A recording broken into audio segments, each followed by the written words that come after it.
இயேசு கிறிஸ்துவின் இனிதான நாமத்தில் இன்றைய ஆவிக்குரிய சிந்தனைக்கு உங்களை அன்புடன் வரவேற்கின்றோம். இப்போதும் ஒரு பாடலுக்கு பின்பு உங்கள் சிந்தையை தெளிவிக்கும் ஆவிக்குரிய செய்தியை கேட்கலாம். கேளுங்கள் தரப்படும், தட்டுங்கள் திறக்கப்படும், தேடுங்கள் கிடைக்கும் என்றார் இயேசு. தேடுங்கள் கிடைக்கும் என்றார். கேளுங்கள் தரப்படும், தட்டுங்கள் திறக்கப்படும், தேடுங்கள் கிடைக்கும் என்றார் இயேசு. தேடுங்கள் கிடைக்கும் என்றார். ஆண்டவரும் இரட்சகருமாக இயேசுவின் இனிதான நாமத்தினால் உங்களை வாழ்த்துகிறேன். இந்த நாள் நம்முடைய ஆவிக்குரிய சிந்தனைக்காக எபேசியர் 3 அதிகாரம் 20 நான் வாசிக்கிறேன். நாம் வேண்டிக் கொள்கிறதற்கும் நினைக்கிறதற்கும் மிகவும் அதிகமாய் நமக்குள்ளே கிரியை செய்கிற வல்லமையின்படியே நமக்கு செய்ய வல்லவராகி அவருக்கு சொல்லப்பட்டிருக்கிறது. அநேக நேரம் நாம் என்ன பண்றோம், நம்முடைய ஆண்டவர் வேண்டிக் கொள்வதற்கும் கேட்பதற்கு அதிகமாக செய்வார், உண்மைதான். ஆனாலும் இந்த வசனம் என்ன தெளிவாக சொல்லுகிறது என்று சொன்னால், நமக்கு எப்படி காரியங்களை செய்வார் வாசிக்கும் பொழுது அழகாக புரிந்து கொள்ள முடியும். நமக்குள்ளே கிரியை செய்கிற வல்லமையின்படியே நமக்கு செய்ய வல்லவர் சொல்லப்பட்டிருக்குது. ஆண்டவருடைய சமூகத்துக்கு போனோம்னா ஒரு எதிர்பார்ப்போட, ஒரு தெளிவான சிந்தையோடு நம்ம என்ன கேட்க போகிறோம், என்ன வேண்டும், எதற்காக ஜெபிக்க போகிறோம், அந்த ஒரு கிளாரிட்டி நமக்கு வேணும். போயிட்டு அங்க போயிட்டு எதையாவது சொன்னோம், எதையாவது பேசணும், நம்ம போய் ஆண்டவர் சமூகத்துல ஆண்டவர் கேட்பார், உனக்கு என்ன வேண்டும், நாம் அதற்கு பதில் சொல்ல தெரிந்திருக்க வேண்டும். உனக்கு என்ன செய்ய எதிர்பார்க்கிறா, விரும்புகிறாய், ஆண்டவரே இந்த காரியத்துல என்னால செய்ய முடியல, எனக்கு இதை செய்யுங்க ஆண்டவரேன்னு சொன்ன நாம் சொல்ல வேண்டும். ஏதோ செய்யுங்கப்பா, ஏதோ பண்ணுங்கப்பா. இன்னைக்கு ஜெனரலாவே பொதுவாகவே ஜெபங்களை ஏறெடுத்து பொதுவாகவே காரியங்களை செய்து ஒரு குறிக்கோள் இல்லாமல் நிர்ணயம் இல்லாமல் பண்ணுகும் பொழுது அவைகள் ஏற்றுக்கொள்ளப்பட மாட்டாது. அதுதான் வேதம் சொல்லுகிறது. நமக்குள் கிரியை செய்கிற வல்லமையின்படி ஆண்டவர் கிரியை செய்வாராம். 3 வாலிபர்களை நேபுகாத்நேச்சார் நிறுத்திவிட்டான் அக்கினி சூளைக்கு முன்னாடி. மீண்டும் ஒரு வாய்ப்பு கொடுக்கிறேன், நான் நிறுத்திருக்கிற இந்த பொற்சலை நீ வணங்க வேண்டும். நீங்கள் வணங்காத பட்சத்திலே உங்களை இந்த எரிகிற அக்கினி சூளை இன்னும் 7 மடங்கு அதிகரித்து இன்னொரு சான்ஸ் கொடுக்கிறேன், உங்களை உள்ளத்துக்கு போட்டுருங்கும் போது அந்த 3 வாலிபர்களும் ஒருமித்து ஒரு வார்த்தை சொல்லுகிறாள். எப்படி பேசுகிறாள், நாங்கள் ஆராதிக்கிற எங்கள் தேவன் தப்புவிக்க வல்லவரா இருக்கிறார். எதற்கெல்லாம் அந்த எரிகிற அக்கினி சூளையும் ராஜாவாகிய நம்முடைய கைக்கு தப்புவிக்க வல்லவரா இருக்கிறார். அப்படியே எங்களை அவர் தப்பு விக்காமல் போனாலும் நீர் நிறுத்தின அந்த பொற்சலையை நாங்கள் வணங்குவதில்லை, ராஜாவாகிய நீர் தெளிவாக அறிந்து கொள்ள வேண்டும் என்று சொல்லுகிறார். இவங்களுக்குள்ள ஒரு வல்லமை கிரியை செய்கிறது, ஒரு விசுவாசம் கிரியை செய்கிறது. நாங்கள் ஆராதிக்கிற எங்கள் தேவன் எங்கள் தப்பு வைக்க வல்லவர். பாருங்க, அந்த கிரியைகளை ஆண்டவர் பார்க்கிறார். ராஜாவுக்கு அது தெரியாது இந்த தேவன் எப்படிப்பட்டவர் என்று சொல்லி. ஆனா அந்த 3 வாலிப தம்பிமாருக்கு தெரியும், நாங்கள் ஆராதிக்கிற எங்கள் தேவன் எங்களை தப்பு வைக்க வல்லவர்.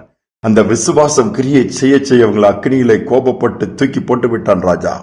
அக்கினியில போய் விழுகிறார்கள். அக்கினி சேதப்படுத்தவில்லை, இல்லை கட்டுகள் அவிழ்கிறது, தூக்கி போட்டவங்க எல்லாம் போய் செத்துட்டாங்க. ஆனா இவங்க 3 பேரும் அக்கினியில் நடக்கிறார்கள். 4ஆம் நபர் ஒருத்தர் அங்க வந்துட்டாரு, தேவனுடைய குமாரன். ராஜா பார்க்கிறான், ஆச்சரியப்படுறான். அவங்களை வெளியே வர சொல்லி இவருடைய தேவனே தேவன் என்று எல்லா இடத்துக்கும் பிரகடனம் பண்ணுகிறான். யோசித்து பாருங்கள், கிரியை செய்கிற வல்லமை அங்கு தேவனுடைய குமாரனை இறங்கி வர வச்சிருச்சு.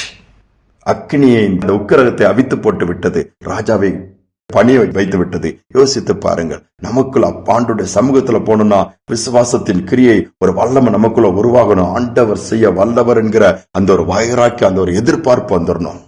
ஒரு ஜனாதிபதி பார்க்க சில வாலிபர்கள் போனாங்களாம். போன உடனே ஜனாதிபதி அப்பாயின்மெண்ட் கொடுத்தாரா, ஒவ்வொருத்தருக்கும் ஒவ்வொரு டைம் கொடுத்து தனிப்பட்ட முறையில் உனக்கு என்னப்பா வேணும், எதுக்கு வந்திருக்கிறா, ஏதாவது ஹெல்ப்புக்கு தானே போவாங்க. பெரிய ஹை அபிஷியல பார்த்தா சும்மா அலோ சொல்றதுக்கா போவாங்க இல்லையே. முதல் வாலிபன் போனா, எனக்கு குறிப்பிட்ட ஒரு கல்லூரியில் எனக்கு இடம் கிடைக்கணும், நீங்க கொஞ்சம் ரெக்கமெண்ட் பண்ணுங்க, மார்க் கொஞ்சம் குறைஞ்சிருச்சு, ஹெல்ப் பண்ணா நல்லா இருக்கும், நான் இனி ஒழுங்கா படிப்பேன். ரைட், டன், நீ போலாம்ப்பான்னு சொல்லி அதற்கான காரியத்தை செய்து விட்டாரு. இன்னொரு வாலிபன் அவன் போய் பார்க்கறாங்க. போய் பார்த்த உடனே நீங்க எதுக்கு வந்திருக்கிறாப்பான்னு சொல்லி கேட்கறான். அவன் என்ன கேட்கறான், நான் ஒரு பிசினஸ் ஆரம்பிக்க போறேன், அதுக்கு பைனான்சியல் ரொம்ப ஸ்ட்ரகிள் இருக்குது, எனக்கு ஏதாவது கவர்மெண்ட் மூலமா ஒரு ஹெல்ப் பண்றதுக்கு ஏதாவது லோன் வசதி பண்ணி கொடுத்தாங்கன்னா தொழில் தொடங்கிருப்பேன், நல்லா இருவேன். சரி, கிராண்டட் போன்னு அனுப்பிட்டாரு. இன்னொரு வாலிபன் வந்தானா, எதுக்குப்பா வந்தா, சும்மா வந்தேன், ஒரு கோபம் வந்துருச்சு, ஏன் டைம் நீ வேஸ்ட் பண்றா சொல்லி அவர் பாதுகாப்பு ஆட்கள் கூட்டியோட தூக்கி போய் எங்கேயா போடுங்க அப்படின்ட்டாரா. அநேக நேரம் நம்ம சும்மாங்கிற வார்த்தை யூஸ் பண்ணுவோம். என்ன பண்றா, சும்மா இருக்கிறேன், என்ன எங்க போறா, சும்மா போறேன், எதுக்கு வந்தா, சும்மா வந்தேன். இதெல்லாம் தூக்கி போட்டு ஆண்டவர் சமூகத்துக்கு போனோம்னா, சும்மா கொஞ்ச நேரம் ஜெபம் பண்ணேன், சும்மா கொஞ்ச நேரம் பைபிள் வாசித்தேன், சும்மா கொஞ்ச நேரம் கூட்டத்துக்கு போனேன், இந்த வேலையே ஒர்க் அவுட் ஆகாது. இதை தூக்கி வச்சுட்டேன், ஆண்டவரே நான் எதிர்பார்ப்போடு வந்திருக்கிறேன், என்ன பயன்படுத்துங்க, அல்லது என்ன உருவாக்குங்க, இந்த பலவீனத்தை மாற்றுங்க, இதுல எனக்கு கிருபை கொடுங்க, அல்லது இதுல நான் மாட்டிட்டு இருக்க எனக்கு விடுதலை கொடுங்க, எனக்கு இதுல ஒரு தேவை இருக்கு, அதை சந்திங்க. ஒரு தெளிவா ஆண்டவர் சமூகத்துக்கு போங்க. ஆண்டவர் எதிர்பார்ப்போடு வருகிறவங்களை பார்க்கிறாரு. அதோடு மட்டும் இல்ல, அவர் நம்மளை பார்த்துக்க அப்புறம் என்ன செய்யணும் அதை சொல்றதுக்கு நமக்கு தெரிந்திருக்கணும். சொல்லும் பொழுது பார்வையடையணுமா, பார்வையடை செய்வாரு. ஆண்டவர்கிட்ட வந்த ஒவ்வொரு அதனை கேட்க, நான் உனக்கு என்ன செய்யணும் விரும்புறா, ஐ நீட் திஸ் லார்ட். ஆண்டவர் அதை செய்து கொடுத்திருக்கிறாரு. நாமும் அப்படி கேட்கலாமே. ஜெபிப்போம். அன்பின் தகப்பனே, இந்த நல்ல நாளுக்காக தருணத்திற்காக நன்றி செலுத்துகிறோம்ப்பா. இந்த புதிய நாளை காண கொடுத்திருக்கீங்க. இந்த நாளிலும் அநேக நேரம் சமூகத்தில் நாங்க ஒரு எதிர்பார்ப்பு இல்லாம குழப்பத்தோடு புலம்புறோம். பாதத்துல வந்து அது இல்ல, இப்படி இல்ல, அப்படி இல்லைன்னு தானே நீங்க கேட்கிறத கூட நாங்க கேட்கறது இல்லப்பா. என்ன செய்யணும்னு கேட்டா கூட நாங்க அதுக்கு பதில் சொல்லாம வேற என்னெல்லாமோ சொல்லிட்டு போயிருந்தோம். இந்த சமூகத்துக்கு வரும்போது அப்படி நாங்கள் அல்ல, ஒரு தெளிவோடு பொதுவாக இல்லாம ஒரு குறிக்கோளோடு நிர்ணயித்து, இதுதான் என்னுடைய பிரச்சனை, இதுக்கு எனக்கு தீர்வு வேணும், இதுதான் என்னுடைய தேவை, இந்த தேவை சந்திக்கப்படணும், இதுதான் என் பலவீனம், அது மாறணும், இங்கதான் எனக்கு விடுதலை வேணும், விடுதலை கொடுங்க, இங்கதான் எனக்கு அற்புதம் வேணும், அற்புதம் செய்யுங்க. பிள்ளைகள் காரியங்களோ, வீட்டின் காரியங்களோ, தனது காரியங்களோ, வேலையின் காரியங்களோ, எதுவாக இருந்தாலும் தெளிவாய் கேட்கக்கூடிய அப்படி உள்ள தெளிந்த புத்தி எங்களுக்கு தாங்கப்பா. இந்த கிருபை ஒவ்வொருவருக்கும் உண்டாகட்டும். தாழ்த்தி ஒப்புக் கொடுக்கிறேன். இந்த நாள் முழுவதும் இப்படி நடத்தல் இருக்கட்டும் அப்பா. துதிகனமை ஏற்றுக்கொள்ளும் இயேசுவின் நாமத்தில் பிதாவே, ஆமேன், ஆமேன். தெளிவான சிந்தையோடு தெளிந்த புத்தியுள்ளவர்களோடு ஆண்டவர் சமூகத்துல போகும்போது சும்மா போகாம ஒரு எதிர்பார்ப்போடு நமக்குள் கிரியை செய்யக்கூடிய வல்லமை இன்னும் கிரியை செய்ய கர்த்தர்ட்ட கிருபை கேட்டு போவோம். நிச்சயமாகவே செய்வார். இந்த சிந்தனையோடு இந்த நாளை தொடருவோம். மீண்டுமாய் நாளை தினம் சந்திப்போம்.